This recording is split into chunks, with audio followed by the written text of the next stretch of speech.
Hello, everyone. Welcome back to On Purpose, the #1 health podcast in the world. Thank you so much for being a part of this community. Thank you for committing to your growth, to your self-development, taking out the valuable time of your lives to use it to become better, to grow, and to learn. You could be doing anything in the world right now, whether you're walking your dog, whether you're commuting, or whether you're at work and trying to learn more. Thank you for making this commitment to wisdom and to knowledge. And you know that my commitment to you on this podcast is to introduce you to the people, the ideas, the messages that can transform your work, life, and love. And today's guest is going to do just that. I'm so excited personally. This has been someone that I've been wanting to bring to you on the podcast for a long time. So I'm going to have to contain my excitement as well. But he's an American billionaire investor, hedge fund manager, and philanthropist, and the author of this incredible book called Principles. Now, I read this book when it first came out, and there were so many incredible insights of wisdom in there. And today I get to sit down with the one and only Ray Dalio. Ray, thank you so much for being here. Whoa, like I don't deserve all that, but back at you. Thank you. No, you're very kind. You're very kind. And I'm so grateful to have this opportunity with you because I truly believe that I'm so grateful. You said on the phone when we were speaking that there are these different stages of life. And I'm so grateful that you're at the stage of your life where you are sharing everything you've learned with all of us, because I think there's such a wealth of knowledge that we all have to gain from. So thank you from me and everyone else who's listening and watching for taking this next stage in your life. Well, it's a treat and a responsibility, so I'm happy to do it. Thank you for helping me. Absolutely, absolutely. So today I want to dive into life and work and many different areas that you speak about in your incredible book, Principles. And the first thing I want to dive into is these stages of life you speak about. Because when you said that to me on the phone the other day, they really resonated. Why don't you guide the audience through those different stages and phases and how you see them changing our life? Well, I think to simplify, there are 3 stages in your life. The first stage in your life is when you're learning and you're dependent on others. Go to school, come out, graduate from school. It's very different from the second phase of your life where you're working, others are dependent on you, and you're trying to be successful. And that's what largely your audience is in that early stages. Absolutely. So I'm so excited to speak to them. And that whole arc is totally different. Like on the first arc, first part of the life, you pretty much follow a track. What schools, parents taking care of you, whatever it is. And then what decisions do you make? You hardly make any decisions. You make, okay, what college do you go to? If you go to college, then you go to the college and what major do you have? And then you come out to this world, the second stage, in which really the whole thing is wide open to you, particularly if you don't stay on a track. And you realize that there's no instruction manual and you can go anywhere and you could do anything. And then it's a very different phase. It's a more difficult phase. And that second phase then has an arc to it. And then somewhere in the vicinity of your last phase, that's the phase where you're free to live and free to die. And your preferences change. You change. Your relationships with others change. So that's the life arc that I'm referring to. And so I'm in the transition from the end of my second phase to the beginning of my third phase. And at that phase, I just want to pass along what I've learned to help people who are early in their second phase. Yeah, absolutely. And you're so right that is the majority of people that are listening and watching right now. And for me, you brought something up really interesting there. One of the biggest things is we become paralyzed by choice and decisions.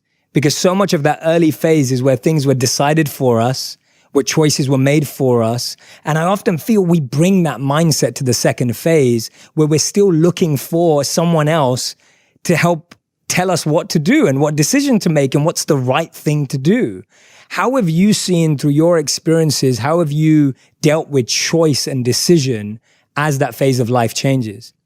Well, I think, first of all, one has to know their nature. You might have to discover it. But your nature means, do you have a sense of adventure? Do you seek security? Are you an extrovert, an introvert? Those types of things. So personal discovery is important. I think that who you're with and where you are is more important than what you do. Because in the early phase of that second phase, it's total discovery. So it's experimentation.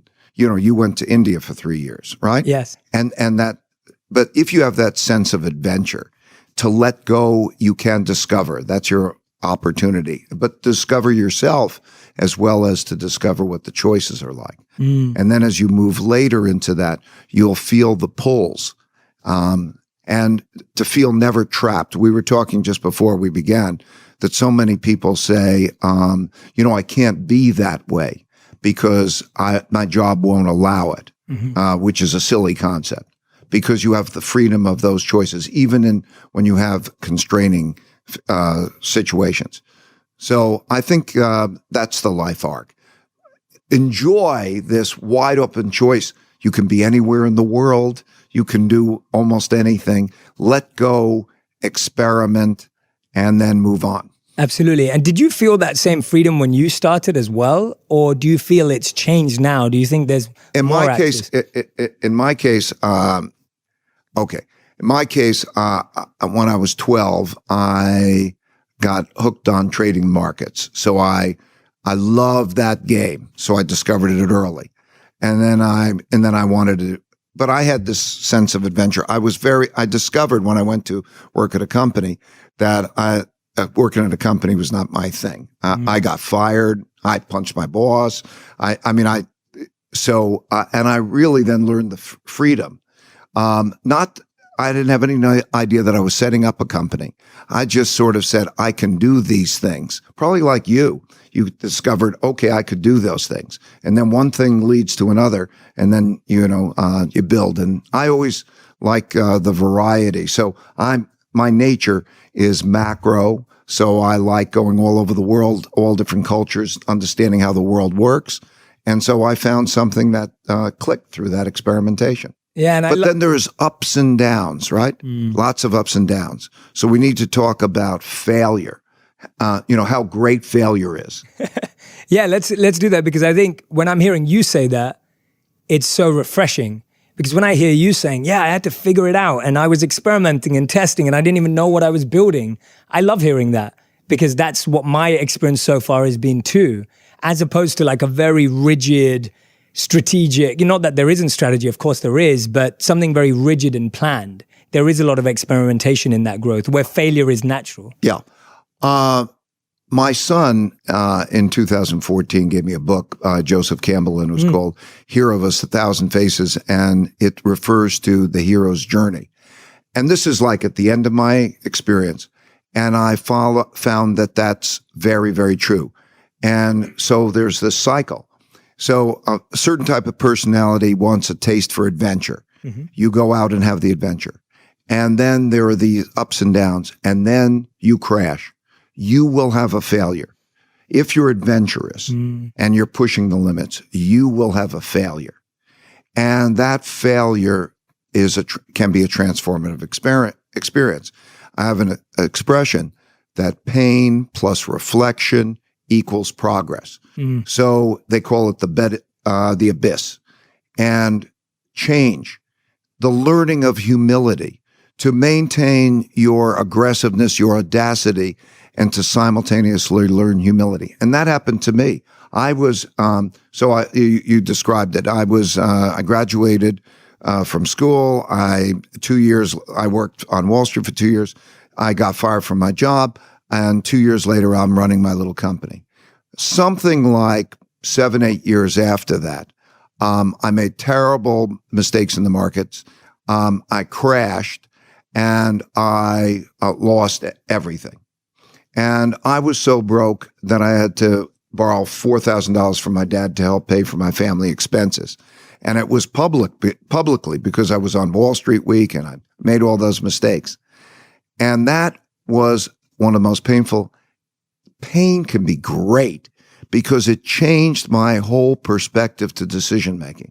As I'm saying, it gave me the humility I needed to operate with my audacity. In other words, to simultaneously be bold and aggressive, and also to know that I could be careful. I learned that if you're doing risky things, anybody who does risky things, tightrope walk across buildings or whatever, it's that they also know how to deal with the risks well. So how to be bold and then to learn from the failures. And it changed my whole approach to failure. I began to think of failures like puzzles, that if I could solve the puzzle, I'd get a gem. And the puzzle was, what would I do differently in the future? And the gem I would get would be a principle of how I would deal with the future differently. So understanding that if you press the limits, you're going to fail, and it's okay. And life is a long journey. Failure has a tone to it that it sounds like it's an end. No, it's part of that process of learning and then making that great advance. But the humility combined with the audacity was helpful, because then I would go to try to find the smartest people I could find who disagreed with me, that independent thinking. And I would also know how to deal with my risks better. So I kept my upside without losing my downside. So that's failure and pain. If you look at the second order effects, if you make the most of them, they're the most valuable. Absolutely. And I love that balance that you've just spoke about, or that bringing of the two together of humility and audacity. I've never heard it like that before. And I really value that, because I can see why humility is so powerful, but not that humility stops you from having that boldness and that courage. And almost like, how have you maintained that? Because I'm guessing that being at rock bottom, like having to borrow $4,000, can be very painful. And then when you're experimenting again and going on your next adventure, you've got to be okay with the fact that that could happen again? Or was that humility holding that back, having that happen again? I think the tightrope walker crossing the building is the example, right? Yes. You fall, and you fall hard.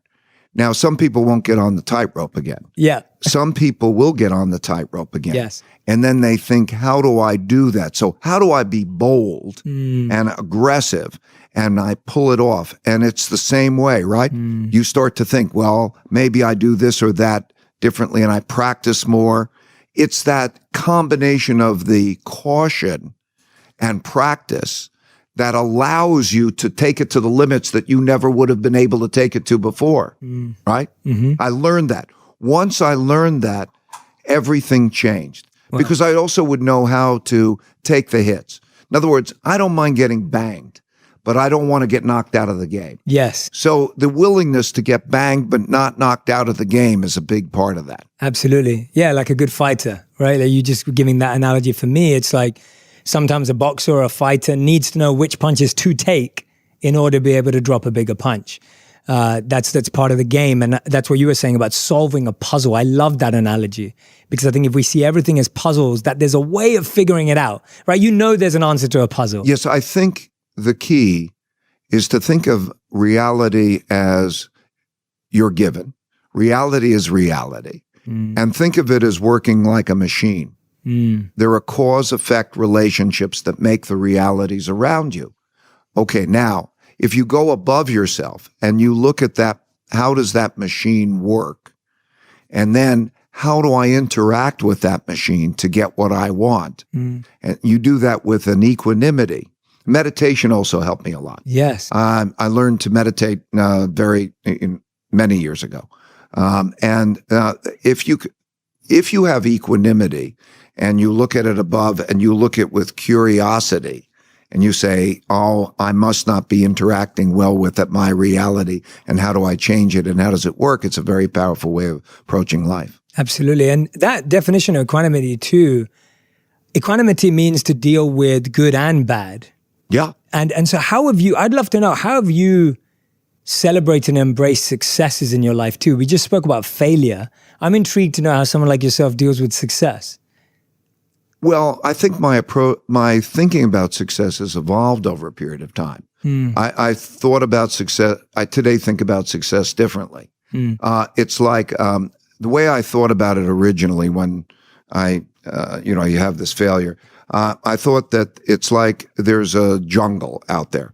I want to have the greatest life possible, but in order to be successful, I have to cross this dangerous jungle. Now, I could stay on the one side of the jungle and have a boring, safe life, but unless I deal with the risks and return go together, and it's like going into this jungle. So what would I choose? Would I choose to go into the jungle and cross the jungle and have the greatest life possible, but I might bad things might happen.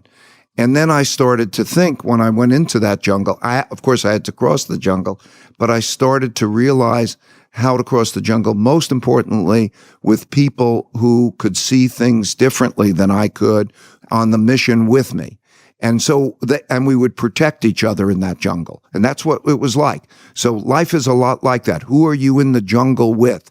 And they might see things differently from you. And then you protect each other and you go through. And the thing that I discovered was that as I had these successes and failures, and much more successes than failures, I began to realize that I didn't care as much about the success as I cared about the journey. Okay. In other words, I didn't want to get out of the jungle. I didn't want to get to the other side, because it might be like, I don't know, climbing mountains or doing whatever. You realize there's a new peak and there's a new level of success, and it won't keep you happy. Okay. You don't sit there. You want to go on. Yes. And it is the ups and downs of that journey and the striving into becoming better that becomes the new definition of success. And so I started to see my life in this life arc way, with my preferences changing, because your preferences naturally change as one has kids and as they start to think. I mean, everybody that you're dealing with is going through a life arc. If you think about who are the people you love, what is your relationship with your parents? What are your relationship? Do you have children? They will have a life arc. And as you go through that life arc and you see those things changing, then you start to realize that operating consistent with that life arc and on that journey to evolve well, is what success is. It's not the money. It's like money loses its marginal utility very quickly, right? If you studies of happiness, there's a Harvard professor, many professors, I suppose, and they tell you the same thing in terms of studying happiness around the world.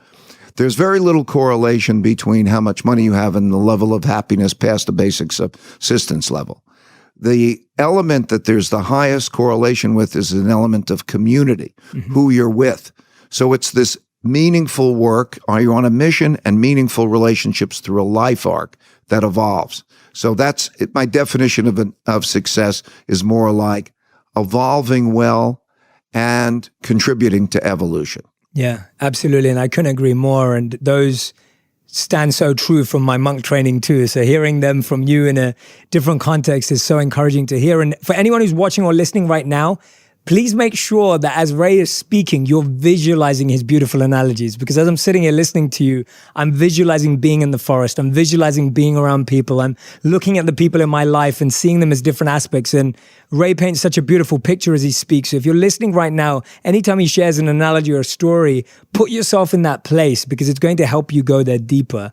And I think you do a brilliant job of that, Ray. And some of your videos I saw as well, the animations really bring that to life. So I can see them in my mind. Tell us about how you've been so careful about curating and constructing that community for yourself. You said that you found people in the woods who could see what you couldn't see, and you protected each other, which I love. It was an evolutionary process, you know. So you're on a mission. You're on a mission. Yes. And you have people who are on the mission with you. Yes. And then you start to I started to find what do I want in those people, and what should the relationship be. And I first just picked people I liked. And I didn't realize how we see things differently, how we process things so differently. Our minds work so differently. And so when you start to see, let's say, there's a big picture thinker, there's a detail thinker. And we all become frustrated with the other person because they, like, the big picture says, why are you so hung up with those details? Let's go to the big picture.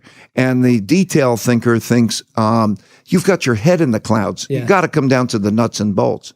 And they're both right. And they start to realize that you need each other. You start to need the different ways of thinking. So I would convey that many people see things very differently. And how do you deal with those differences in seeing? They're disagreements.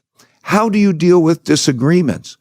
My approach, and I learned, is whenever you're in a disagreement and you don't know how to deal with it well because it's not going well, pause, and then step above the disagreement together, and then say, what are the protocols for us to disagree well? How should we do this thing? Always go to the higher level and think, how should you do that thing? And so you get protocols. I've developed these protocols. Like a protocol would be, like if we're not being able to communicate well together, a standard protocol is let's mutually agree on someone who will help moderate this conversation, and then we'll work things through. Or talking. How do I repeat what you're saying so that I'm conveying that I understand? And you start to develop those types of protocols and start to develop the appreciations of people seeing things differently. You discover also differences in values, differences in the most core principles of how people should be with each other. In my case, it was so essential that we're going to be completely, radically truthful and radically transparent with each other, right? And that was my discovery. And it's difficult. But I've also learned that many cases, the difficult things are only the first order consequences. They're difficult. The second order consequences is they're rewarding.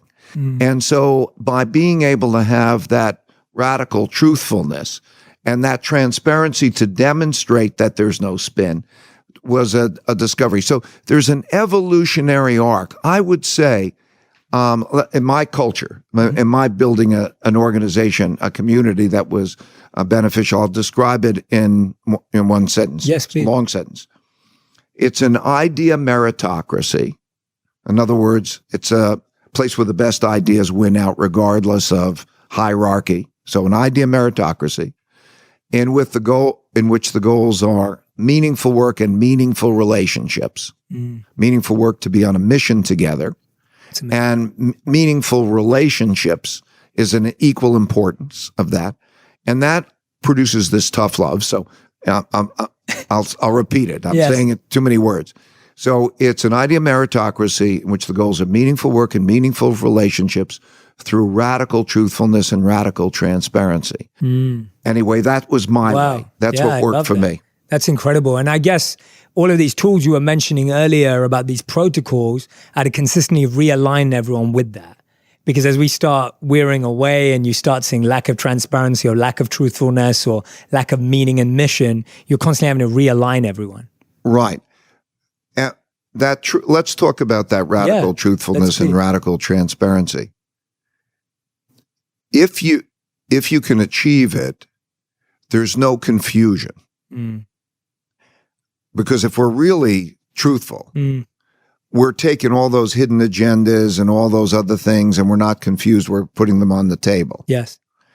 And if you understand the art of thoughtful disagreement, how to disagree well, so that you can then learn from each other or get past your disagreement in an idea meritocratic way, it is incredibly powerful. And we're not taught that.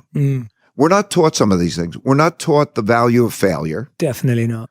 We're not taught, we're taught to be right, to be attached to our views of being right. Yep.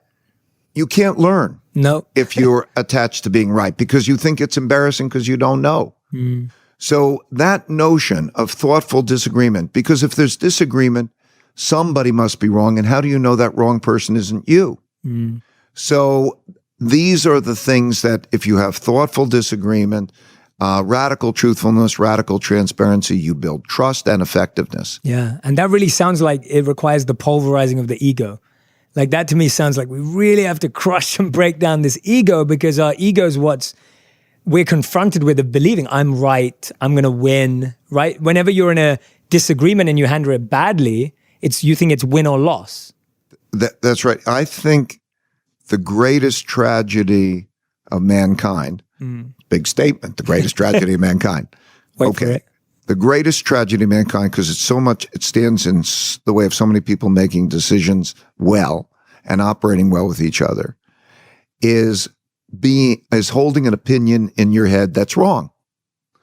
and it's such a tragedy, meaning it's so easily fixed, So true. that all you have to do is put it out there and stress test it and say, I might be wrong. And how do I stress test it? And by stress testing it, you raise your probabilities of being right.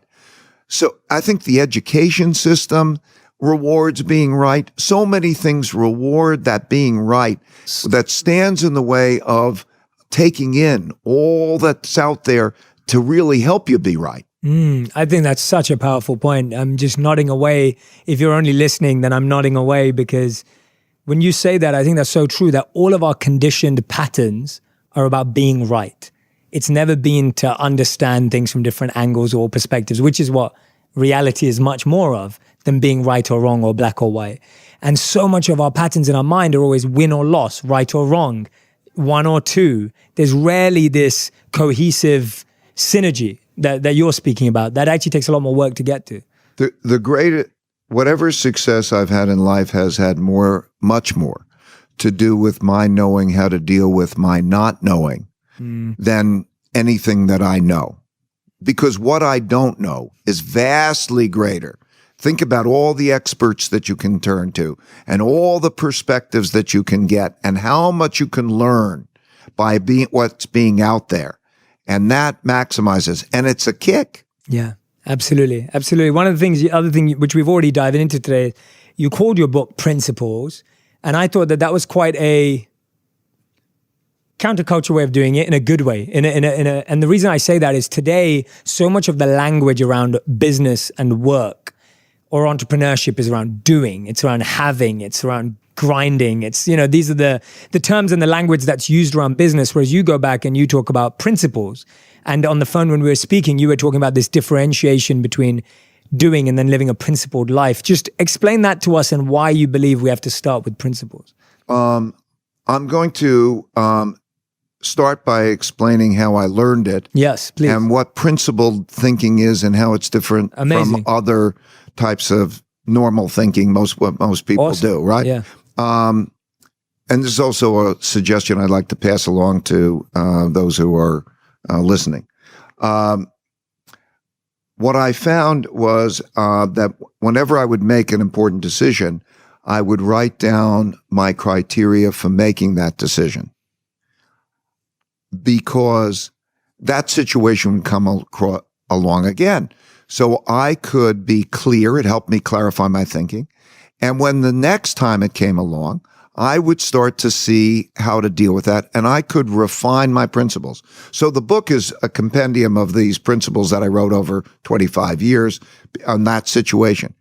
It changed my way of thinking, and it also changed my way of interacting, because then I would see everything as another one of those. Rather than be in the blizzard of these bits and pieces of things coming at me, I would start to think, oh, it's one of those. Yes. And I would then operate as what was my principle. And those principles became like internalized. So think of it almost like a batter batting against a pitcher who sometimes throws curveballs, sometimes throws fastballs, sometimes throws sliders. And if you do that over a period of time, you begin to learn, oh, that's a fastball. And then you start to think, okay, the fastball, I operate this.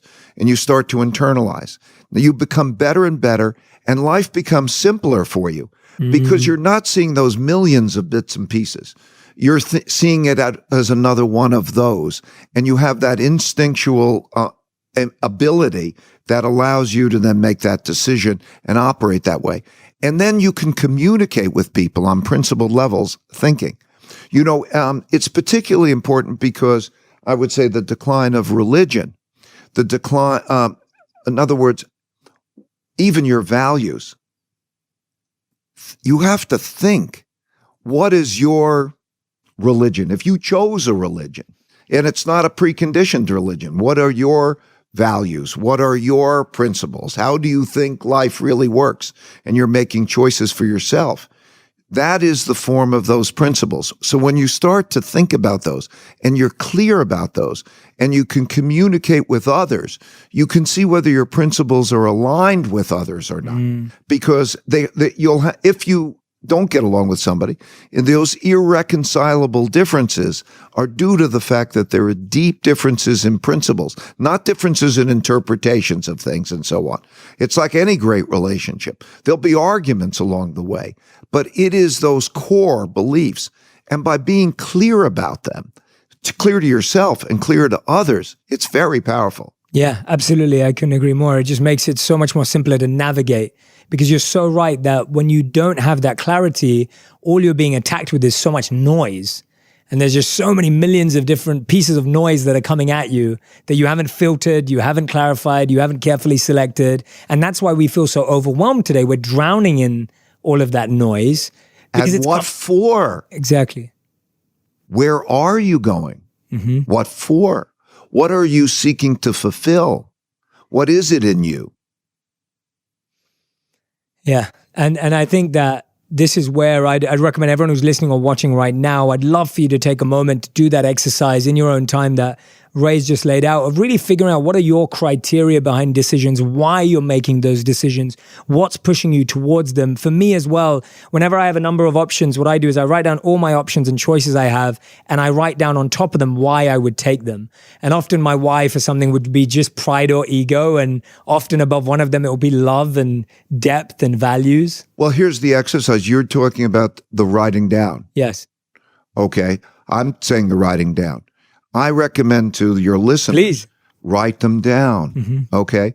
Do your reflections and then you write them down. It helps. It clarifies it. The other thing that happens is I think of the mind as being there are almost two yous in you. There is a conscious, logical you, and there's a subliminal, emotional you. Yes. That you don't understand. That was Freud's great discovery. Yes. That there is a part of your brain that is really controlling you, but because it's not conscious to you, you don't know it's there and it's controlling you. And the key, I think, is to align those things. Like there's intuition or there's those emotions. And when they come up and you're seeing yourself doing things, if you can reflect on yourself and align your subliminal with your cerebral, it helps you because you have a double check. That emotional thing, like maybe it's an intuition. Well, maybe it's right and maybe it's wrong. So respect it. It's coming up, but look at it with that logical. And when you achieve that alignment, writing helps you do that. Absolutely. Absolutely. I couldn't agree more. And if you're sitting there going, I'm not a writer, first try. And if after trying, if you still feel you're not a writer, voice note yourself, speak it out to yourself and hear yourself back. Because when you hear, because you're used to listening to other people, you'll also be able to start listening to your subconscious self. And that's going to help you really try and bring that alignment and clarity together. And then you'll start to see that there's a limited number, maybe a few hundred, maybe a couple hundred circumstances or whatever. You're going to start to see everything happens over and over again. You're going to understand yourself better. It's very wonderful. Absolutely. I love that. In one of these principles, you talk about this scale of savoring the experience, savoring life, and then making an impact. And I wanted to know how you reconcile the two and how you've seen them grow together. I think the big choice in life, there are a lot of big choices in life, but is accomplishment versus savoring life. Okay? So, savoring life is smell the roses and what a beautiful day, or that moment, make sure you time with the people that you love and all of that. And then there's the other, which is accomplishment and impact, right? So there is those kinds of choices. And you have to discover yourself well. Where are you and how do you deal with those types of things? I think the most effective is where they align. Right. Okay. That's I think the key. Right. Like to make your work, your passion one and the same, right? That kind of thing. Yes. So that's I think that's the best. Yeah. Okay. Your accomplishment. If you're passionate and then you can maybe have those things align. But that's the choice in life, right? And you could see that in different cultures. Yes. Yeah. And today we see a lot of, with all of the generations that we're in and seeing in work right now, there's a desire to have it all. There's a desire to have great pay, a great job that's meaningful, and have lots of time off to go on holiday and be able to, go out on a Friday night and have a good time. And I feel like this desire to have everything is quite a challenge, because then striving to have all of these different paths.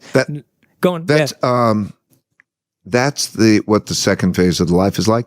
First phase of the life is, you learn, and really it's generally a lot of fun. Mm-hmm. And also, by the way, you think you can conquer the universe. And then you come to this other phase where it's all open and so on.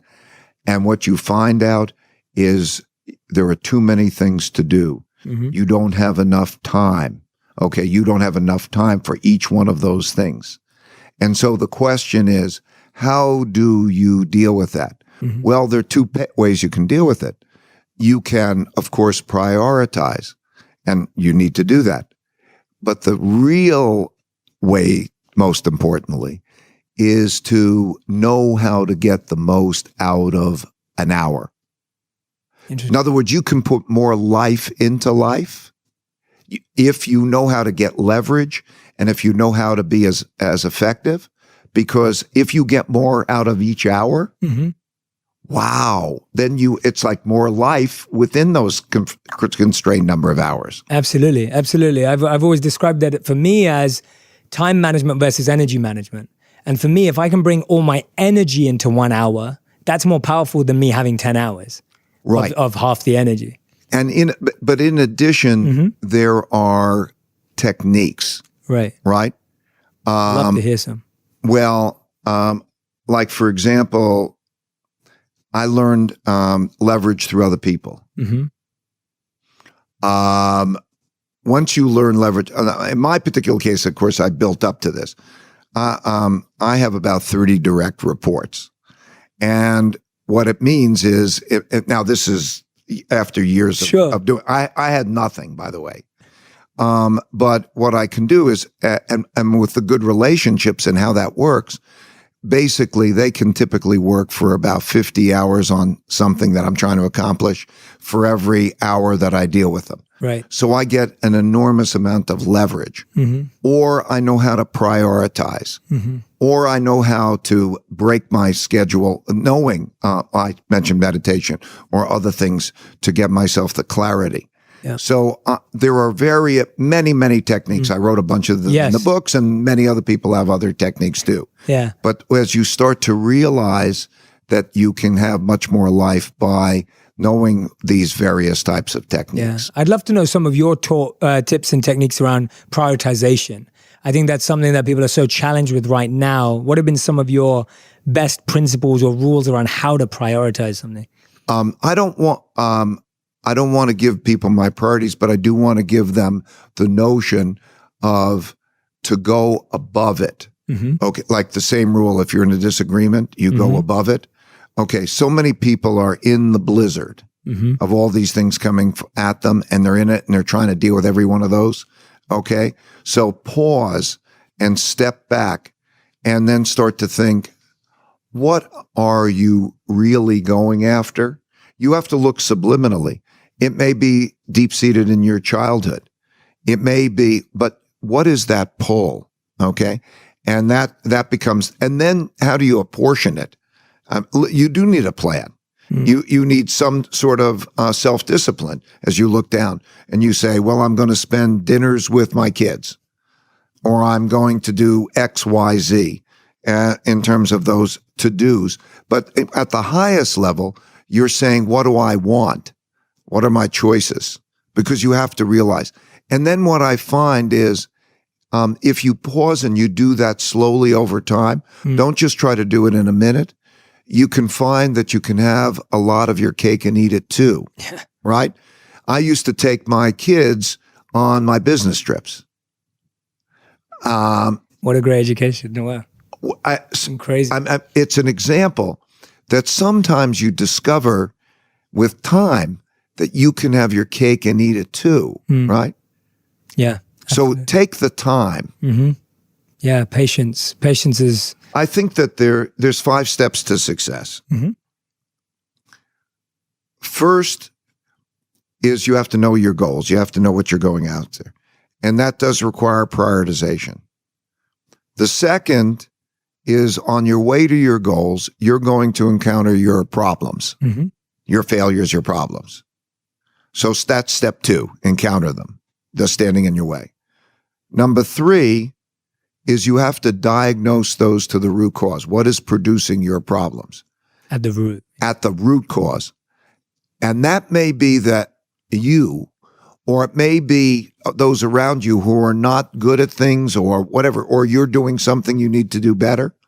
Or it may be that you're in the wrong place. But you have to get at the root cause to do that diagnosis. Once you know the specific thing that's standing in your way, that personal discovery process, you have to go to the 4th step. And that 4th step is to design a way to get around them. Yeah. If it may be, for example, that if you have a particular weakness, work with somebody who is strong where you're weak.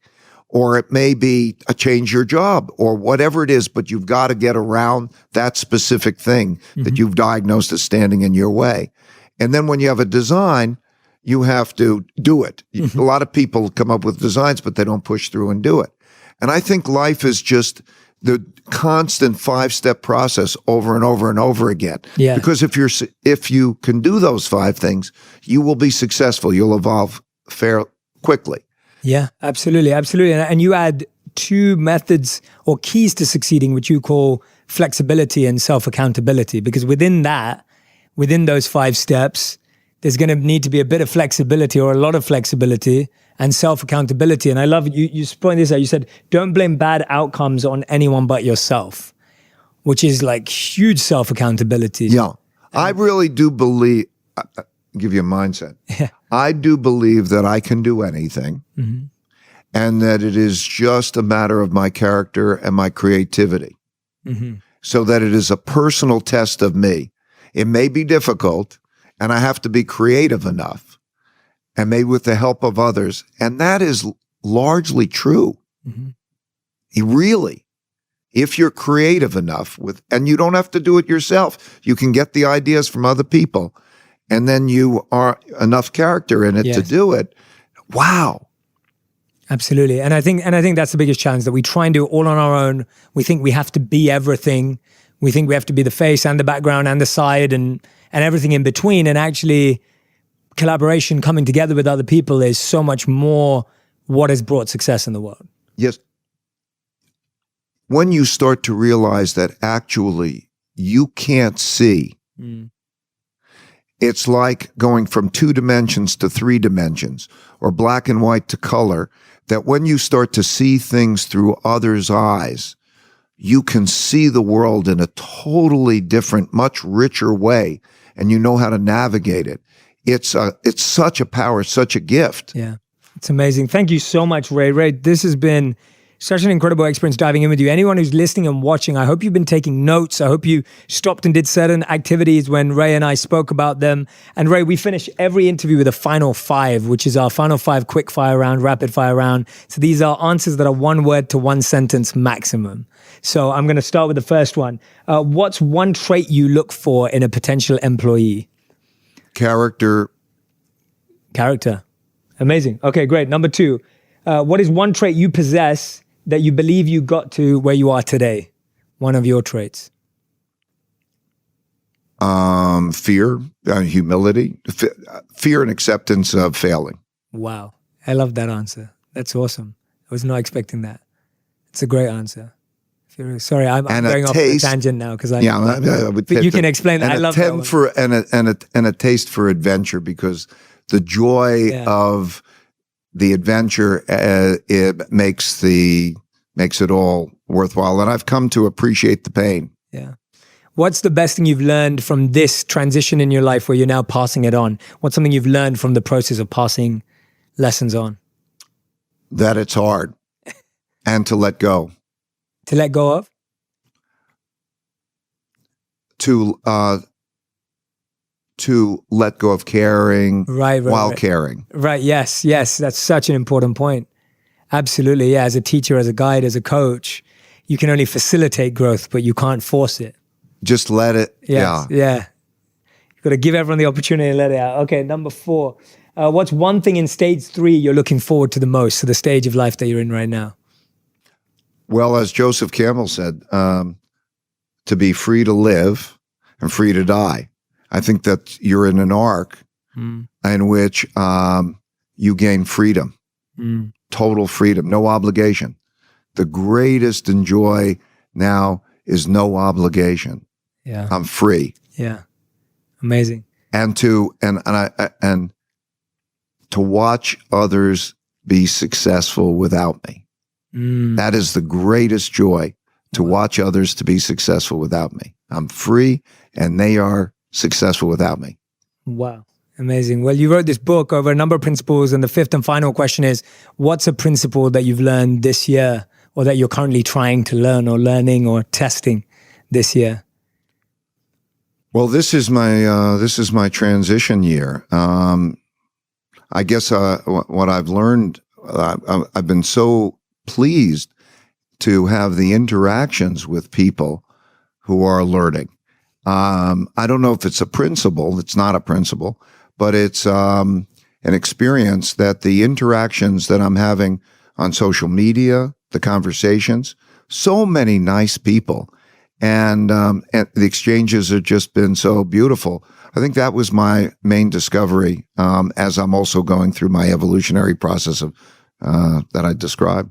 I absolutely love that. That's amazing, Ray. You're absolutely incredible. If anyone loved the conversation today, make sure you go and grab a copy of Principles by Ray Dalio. If you haven't already, if you have read the book, which I know many of you are very excited, we were going to have Ray on the podcast, go ahead and follow him on social media and across all the other channels if you don't already. Ray, is there a particular channel that you would prefer everyone to go follow you on? Is there, or you've got Facebook, there's Instagram, there's YouTube. Go ahead and follow Ray across all the channels. Thank you so much for listening. Make sure you grab a copy of the book. Today, we just literally scratched the surface of all the incredible principles that are inside. I'd like to add one thing. Sure, please. I put the book and also video case studies and everything in a free app.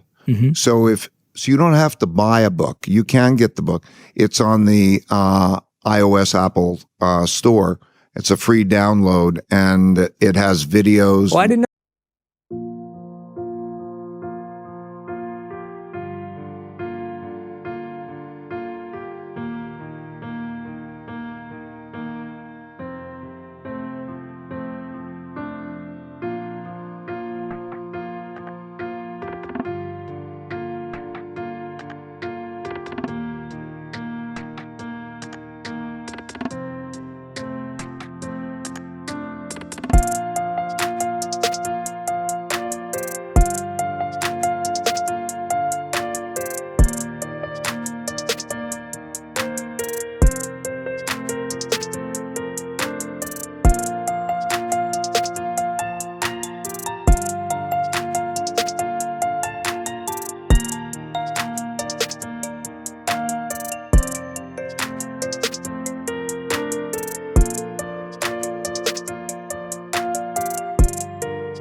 That's cool. I don't know. Yeah. Oh, that's awesome. So the book is great if you like books, but you also have this other video, which is a live.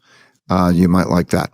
That's awesome. And there's so many great episodes that I've been watching on Ray's social channels as well that really break down and visualize these principles for you to check out. Thank you so much for being a subscriber to On Purpose. Rate and review this podcast. And most importantly, share what you learned. There were so many great insights from Ray today. So many great moments of wisdom and principles. Extract them, share them on Twitter, or on Instagram, on YouTube, on Facebook, and I'll share my favorite ones as well. Make sure you tag Ray and I in those messages, and we can't wait to see you again next week. Thank you so much. Thanks, Ray. Thank you. Thank you so much. So great. grateful. Yeah. Thank you. I hope that was good for you. Thank you so much.